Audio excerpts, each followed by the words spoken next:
अल्लाह ताला के हाथ में सब कुछ। लोग ना आई थिंक डॉक्टर साहब कंक्लूजन्स को जंप कर जाते हैं बहुत जल्दी कि हाय मुझे ये हो गया, अब ये हो जाएगा, फिर ओवर थिंकिंग। फ्यूचर आपने देखा ही नहीं, आपको पता ही नहीं आपने कल जिंदा रहना है कि नहीं रहना है। इतनी फिक्र अगर हमने आखिरत की होती, अल्लाह ताला को फेस करने की होती, तो ज़िंदगी पता नहीं उसका रिज़ल्ट ही कुछ और होता। तो आई थिंक कंक्लूजन्स को रीच नहीं करना चाहिए। It's too early to reach to conclusion. Doctor भाई कोई खुदा तो नहीं है ना। डॉक्टर ने अगर आपको एक बात कह दी है तो ठीक है, उसने अपने नॉलेज के मुताबिक कह दिया, लेकिन असल में शिफा देने वाली ज़ात अल्लाह है, चलाने वाली ज़ात अल्लाह ताला है। कई लोग हैं डॉक्टर्स कहते हैं जी आपको तो हो ही नहीं सकता, लेकिन ये कि बहुत सी चीज़ें उन्हें हो जाती हैं मोटिवेशन के through. But main thing is के कंट्रोलिंग द एंग्जाइटी। बिल्कुल कि आपने ना बस राजी रहना है और अपने आप को बिजी रखना है और पॉजिटिव लोगों में बैठना है। अच्छा, दिक्कत लोगों की तरफ से होती है। और उस दिन में एक जुमला मुझे बड़ा अच्छा लगा कि किसी की फितरत जानने के बाद उससे झगड़ा करना भी उस पे साथ जुल्म करना है। जब आपने एक बंदे को देख लिया कि वो एंग्जाइटी से गुजर रहा है और आप बजाय इसके कि उसको बोलो कि ड्रामे कर रहे हो, उसके साथ बैठो। वो किसी ने उस दिन हज़रत से पूछा कि क्या गैर मुस्लिमों को भाई कह सकते हैं? तो जवाब दिया कि पहले भाई को तो भाई कह दो पहले भाई को तो भाई कह दो जो तुम्हारे साथ है। सही, बाकियों की तो छोड़ो ना, क्योंकि सारा पूछा ही इनका जाना है पहले। सही बात, सही कि आपके जो अपने करीबी रिश्तेदार हैं, तो ये रिश्तेदार जो इर्द गिर्द के हैं, इनका बड़ा रोल है। अगर एक बंदा आइसोलेट हो गया है तो तरीके से उसके साथ बैठें और उसको वही फिलहाल सुनाएं जो वो सुनना चाहता है। पहले उससे ताल्लुक बना लें, फिर आहिस्ता आहिस्ता। जैसे मेरे पास एक बच्चा आया उस दिन, वो ड्रग्स लेता है, तो मैंने वो पूरी उसकी जो है, जब पूरी काउंसलिंग में ना मैंने एक दफ़ा भी जो है ये चीज़ नहीं छेड़ी। सही। और उनकी वो मदर बार बार बोल रही कि ये ऐसा है, ये ऐसा है। तो खैर मैंने उस बच्चे को बाहर भेजा और मैंने कहा कि मैंने एक दफ़ा इस बच्चे को बोला, मैंने कहा आप क्यों बार बार। सही बात। कहते मैंने कहा वो उससे नफरत ना करें, वो आहिस्ता आहिस्ता छोड़ देगा, फिटनेस की तरफ आएगा, एक्सरसाइज की तरफ आएगा, डाइट की तरफ आएगा, निकल आएगा जी। तो ये बस यही है ना कि लोग जो इर्द गिर्द के रिश्तेदार हैं वो भी बड़ा काम खराब करते हैं। एग्जैक्टली। वो समझते नहीं है अगले को, ऐसे ही और बस धुतकार देते हैं। और फिर जो अगर आपने अपने घर से ही आपको सोशल सपोर्ट ही नहीं मिली अगर आपको, तो जाहिर है फिर बड़ा थोड़ा सा अगर आपसे पूछना चाहूँ इफ़ यू आर कंफर्टेबल कि व्हाट क्लिक्ड फॉर यू। आपने कहा कि आपने काफ़ी अर्सा एंग्जाइटी फेस की, वो सिंगल चीज़ या वो चले नंबर ऑफ थिंग्स जो आपके लिए क्लिक की, वो क्या? जिसे मैं अपना बदतरीन दौर समझ रहा था, वो बेहतरीन दौर का आगाज़ था। अच्छा। पहले हुआ मैं अकेला, क्योंकि मैंने एक डिसीजन लिया, सब ने छोड़ दिया, ठीक हो गया। इतनी आइसोलेशन थी कि, और पहले बिल्कुल मुझे अल्लाह की रहमत से मैं नाउमीद हो गया था और मुझे लिटरली वो सुसाइडल थॉट्स भी आना शुरू हो गए। तो इसी दौरान मैं एक वीडियो सुन रहा, तो उसमें वो अल्लाह ने किसी ना किसी को बहाना बनाना होता है, वसीला बनाना होता है। तो वो कासिम अली शाह साहब की ना मैं सुन रहा तो एक वीडियो, तो उसमें उन्होंने कहा कि हज़रत वासिफ़ अली वासिफ़ रहमतुल्लाह अलैह। तो मैंने वैसे ही ना मैंने सर्च किया, तो पहली वीडियो जो सामने आई वो थी गम। तो अब वो मैंने क्लिक की, क्योंकि अब वो जैसे मैंने क्लिक की तो उसमें अल्फाज ये थे कि गम में गम देने वाले को याद रखना, याद रखना तेरे रब से सबसे करीबी रिश्ता सजदे का है और उससे भी करीबी रिश्ता आंसुओं का है। आंख में आंसू हैं, सर सजदे में डाल, नाम मोहम्मद आहों में, देख ये गम तुझे कैसे सरफराज करता है।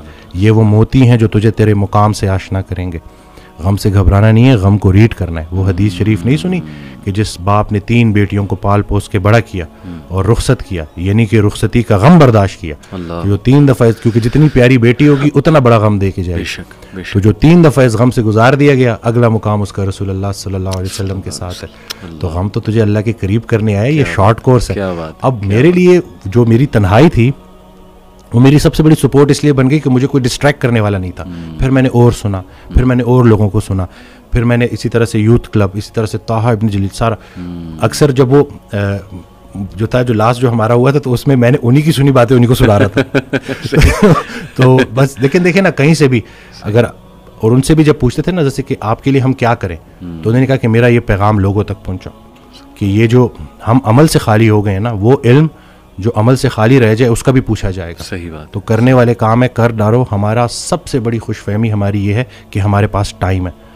हम अनफॉर्चुनेटली आखिरी सांस को मौत समझते हैं। बचपन मर गया, जवानी मर गई। जवानी तो हाथों से ऐसे निकल जाती है जैसे मेहंदी का रंग, ठीक है। और फिर जब आपको पता चलता है तो आप उस बुढ़ापे में हो, और अब आप जब माजी में देख रहे होते हो कि कहीं मैं अब क्या लेके जा रहा हूँ अल्लाह के पास, तो यही है कि यही वक्त है।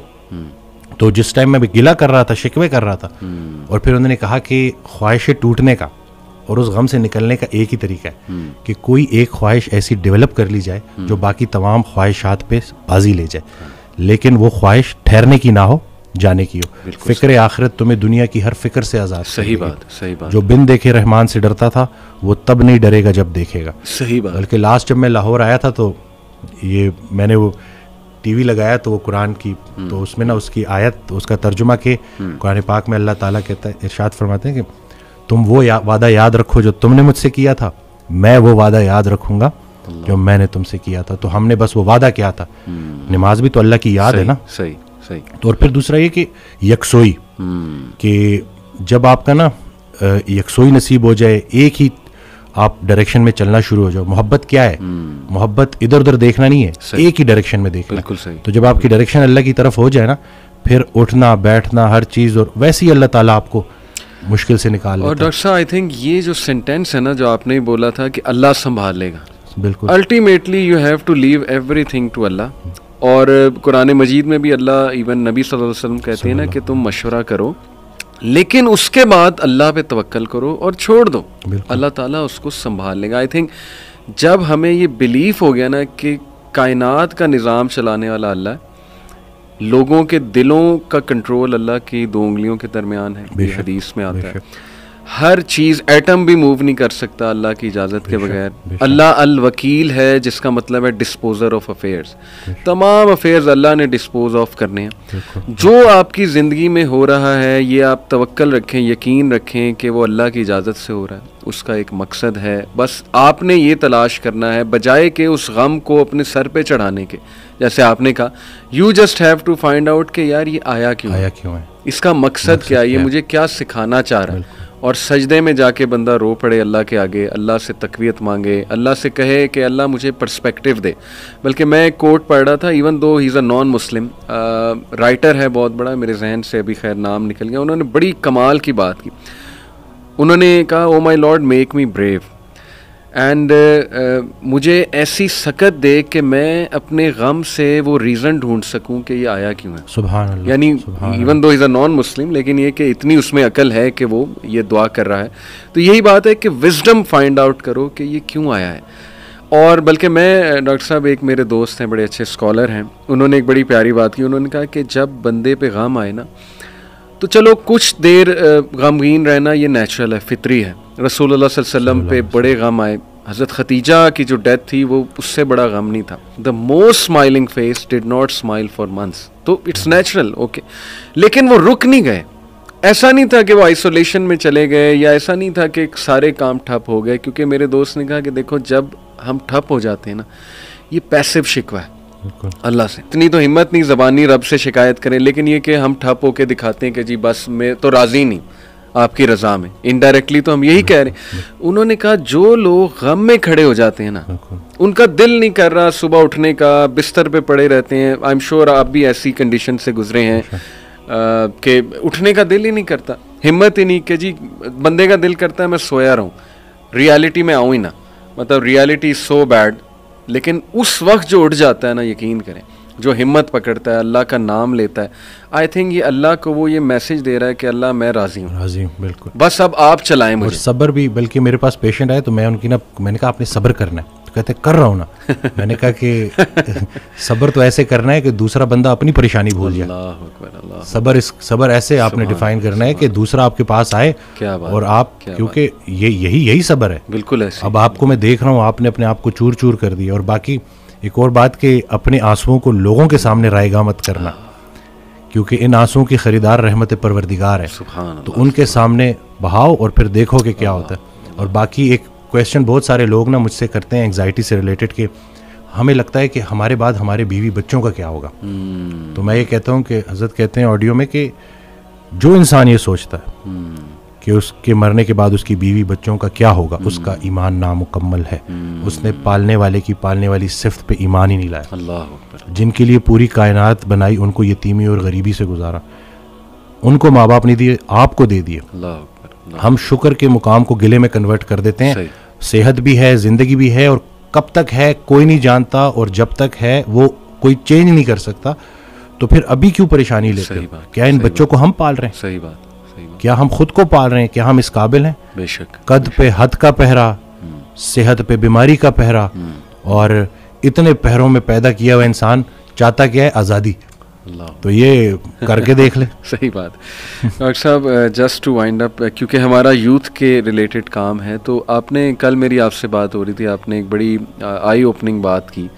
आपने कहा कि हम ना ही मेंटली, ना ही फिज़िकली, ना ही स्पिरिचुअली अपनी यूथ पे काम कर रहे हैं, और हम एक बहुत कमज़ोर जनरेशन छोड़ कर जा रहे हैं। तो what is your message for the youth in particular? क्योंकि मेंटली भी, इमोशनली भी, फिज़िकली भी, आपकी बात ठीक है, हम एक कोई ताकतवर जनरेशन नहीं छोड़ के जा रहे।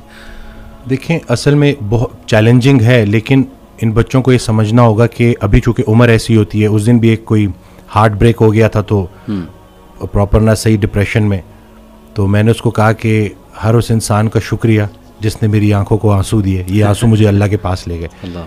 उस इंसान का सबसे बड़ा तोहफा ये जुदाई है जो तुझे अल्लाह के पास लेके जाएगी। लोग क्या करते हैं, ये जो गैर इस्लामी ताल्लुकात, इसी तरह से गैर शरई चीज़ें, यकीन जाने आप जितनी मर्जी देख लें, सुकून नहीं मिलेगा आपको। और यही जो आपकी ग्रोइंग एज है ना, इसमें आपके हार्मोन्स भी ऑन पॉइंट बेहतरीन है। इसी उम्र में आपने स्पोर्ट्स में इंडल्ज होना है, आपने प्रॉपर तरीके से डाइट का ख्याल रखना है, और सबसे बढ़कर यही लर्निंग एज है, इसमें आपने सीखना है। और जैसे जैसे आप एक कदम बढ़ाएंगे, अल्लाह कई गुना ज़्यादा आपके करीब आता जाएगा। और ये ट्राइड एंड टेस्टेड चीज़ें, मुझे ये बचपन में सिखाया गया था कि सिर्फ शोहरत, दौलत और यही चीज़ें होंगी तो बस यही सब कुछ है, क्योंकि हम इधर उधर यही देख रहे थे। लेकिन सब कुछ होते हुए भी इंतहाई बड़ा खला था जो पूरा नहीं हो रहा था। तो हम तो चलें, वो कहते हैं अगर सीधी तरीके से अल्लाह के रास्ते पे नहीं आते तो अल्लाह घुमा के लेके आएगा। जी हाँ। तो हमें तो बहुत सी चीज़ों से आप नहीं गुजरेंगे इंशाल्लाह इन चीज़ों से। आपके पास यूट्यूब पे कंटेंट मौजूद है जो खालिसतन अल्लाह की रज़ा के लिए लोग बना रहे हैं। हमारा जो वक्त था, दौर था, उसमें ठीक है हमें शायद उस तरह से तवज्जो नहीं दी गई, लेकिन अब आपके पास ऑप्शंस हैं और आप प्रॉपर तरीके से जो सही, देखें दुनिया चली गई तो चली गई, दीन चला गया तो पीछे क्या रह गया। तो मैं कहता हूं कि दुनियावी तालीम में जितना उबूर हासिल कर सकते हैं करें, लेकिन अल्लाह को बीच में रखना है। सही बात। और दूसरा ये कि फ़ायदा बख्श होना है लोगों के लिए, कि आपकी ज़ात से लोगों को नफ़ा हो। सही बात। तो ये इंशाल्लाह अगली जब जनरेशन हमें रिप्लेस करेगी तो वो हम कोशिश करेंगे जी इंशाल्लाह। अल्लाह के करीब होने से आपको मेंटल स्ट्रेंथ मिलेगी, पर्सपेक्टिव मिलेगा। जितने भी अजीम काम है वो गैर अजीम ज़मानों में ही हुए हैं। गैर अजीम जहालत के मुआशरे के साथ अल्लाह दो काम करता है, या अजाब भेजता है या रहमतुल लिल आलमीन को भेजता है। तो रसूलुल्लाह सल्लल्लाहु अलैहि वसल्लम हमारे दिलों में है, तो जिनके दिलों में रसूल पाक सल्लल्लाहु अलैहि वसल्लम की अमली मोहब्बत है, अल्लाह उन पे अजाब नहीं भेजता। तो नेगेटिव ना सोचा करे, ना ये चीज़ें आपने बिगाड़ी हैं, सही बात, ना आप ये ठीक कर सकते हैं, अल्लाह ही ठीक करेगा, लेकिन आप खुद को तो ठीक कर सकते हैं ना। जबरदस्त। जिसने अपने आप को पहचाना उसने अपने रब को पहचाना। तो अपने आप से आप आशनाई हासिल कर लें और देख लें कि आपका इंटरेस्ट क्या है। बिल्कुल सही। जो भी काम करें इंटरेस्ट से करें और उसमें हिस्सा लोगों का रख दें कि लोगों के काम आए आप, तो बाकी इंशाल्लाह कामयाबी है।